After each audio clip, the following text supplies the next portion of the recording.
In light of the tragic murder of Charlie Kirk, here's what I think Trump should say.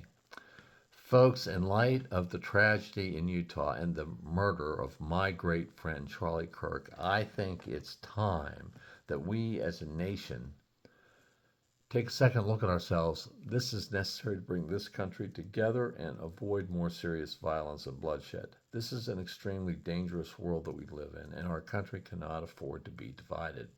Some compromise is essential without undoing the important agenda that I have been pursuing. As such, like President Ford did with President Nixon, we need to wipe the slate clean so this nation can move forward. As such, and although I've done nothing wrong, I'm going to pardon myself for anything done through tonight on the condition that my pardon of myself will be honored. I promise not to ever, under any condition, serve as your president after my president term expires in 2028. Next, I'm ordering the immediate withdrawal of National Guard troops from Washington and LA and will commit to not using them without the necessary legal approvals of governors, etc.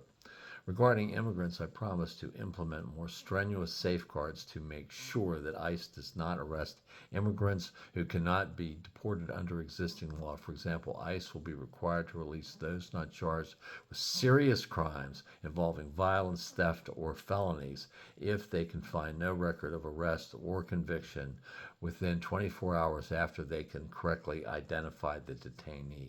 I'm committed to democracy and our Constitution. I'm going to appoint a bipartisan commission to suggest ways to make election results more trustworthy.